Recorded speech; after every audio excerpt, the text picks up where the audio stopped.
ومناضلة جمعوية أسست جمعية ولادي اللي كتناضل من أجل الحقوق الاجتماعية للطفل.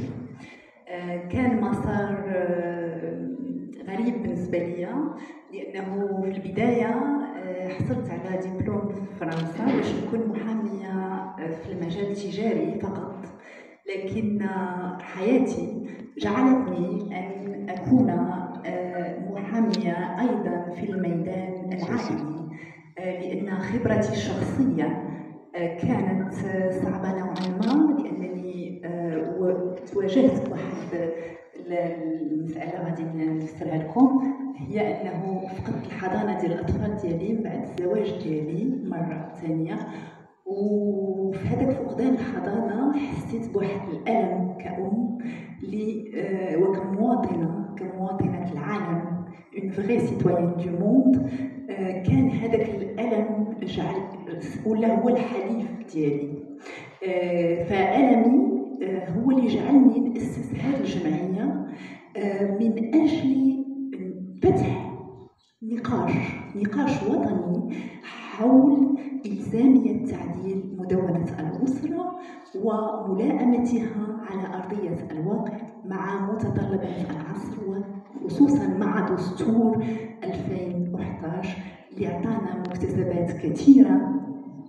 واليوم أنا أفتخر بوجودنا جميعا في هذا المكان لما له من قدسية ودور في التراث المغربي وفي بحضور هذا الجمع، لأن المستوى العالي لهذا الجمع الذي أمكنتنا للسعاد أننا نجمعوا هذه الليلة باش نفرحوا بالمرأة المغربية وبجميع المنتجات ديالها.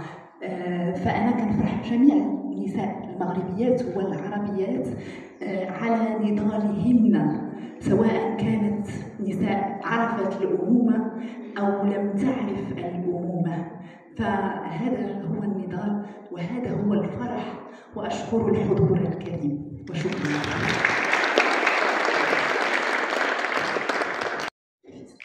Tu veux te remarier?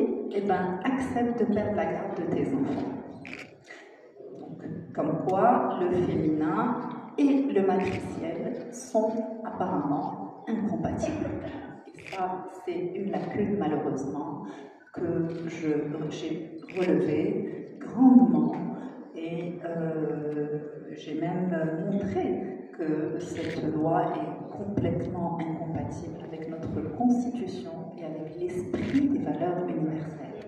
Car, je le dis, et je le dis aujourd'hui dans ce lieu sacré, féminin et maternité sont compatibles.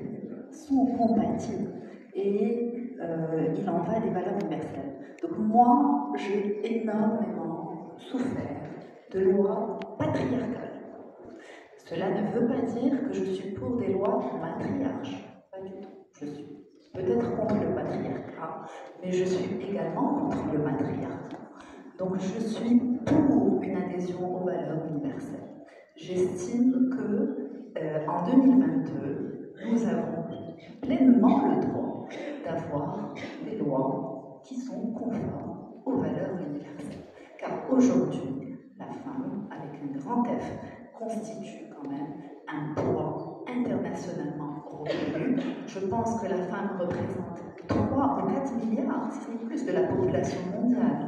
Donc, si on compte les enfants, parce que également mon combat, le combat n'est pas contre le masculin, pas du tout, au contraire. J'ai beaucoup d'hommes dans mon association. C'est un combat pour l'intérêt de l'enfant et c'est ça qui est important. C'est-à-dire qu'on n'enlève absolument rien au masculin, au contraire, on lui donne des droits. Parce que moi, si j'étais un homme, j'aurais créé cette association.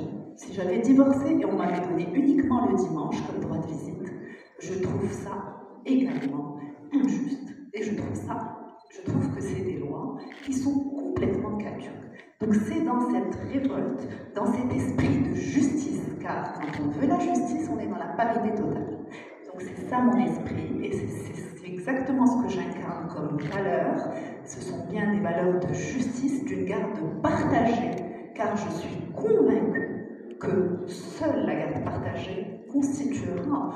des enfants équilibrés et sera dans l'intérêt de l'enfant.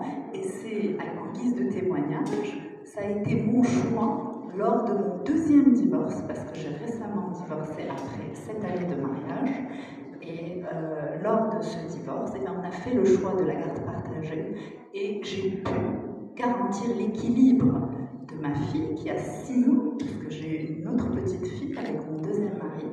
Et Dieu merci, cette petite, elle n'a pas souffert, parce que grâce à ce combat que j'ai mené et grâce à la souffrance dont témoignent mes grands-enfants qui sont présents ce soir, et que je remercie d'ailleurs et à qui je rends hommage, parce que c'est grâce à eux que j'ai grandi spirituellement, que j'ai pu constituer cette association. C'est grâce à l'amour d'une maman, c'est parti de l'amour d'une maman, réellement.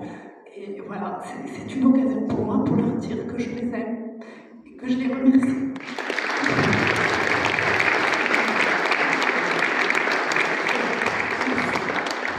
Merci et désolée de vous avoir fait souffrir pendant 10 années de procédure, tout simplement parce qu'il n'y avait pas cette institution, cette possibilité de garde partagée que j'offre aujourd'hui à ma fille, à ma dernière fille, qui elle sera équilibrée et qui ne souffrira pas comme ont souffert mes grands-enfants. Et voilà, aujourd'hui, c'est un rêve que j'incarne pour tous les enfants du Maroc.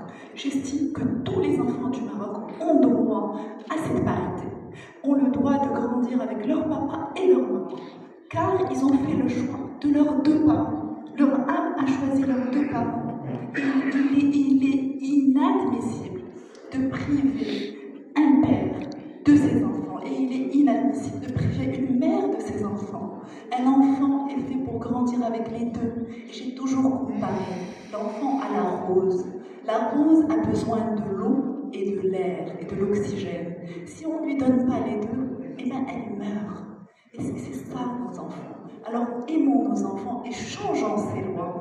Et adhérons à l'article 19 dont a parlé l'Oustad Al-Nasseri, pour laquelle j'ai énormément de respect pour le travail que vous avez réalisé, Maître Nasseri, qui est une grande dame dans l'histoire de notre pays.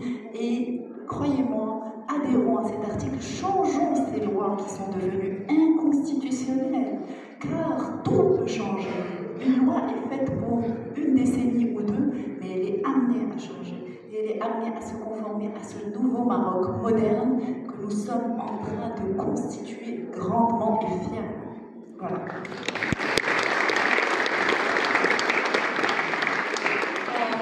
Merci Madame Amali pour ce témoignage très touchant. Merci aussi pour le travail que vous faites. Je pense qu'il y a beaucoup de femmes qui vont pouvoir bénéficier de ce travail, de l'évolution que fait la au nom de toutes ces femmes. Merci. On va passer du coup à Madame Bazi avec la profession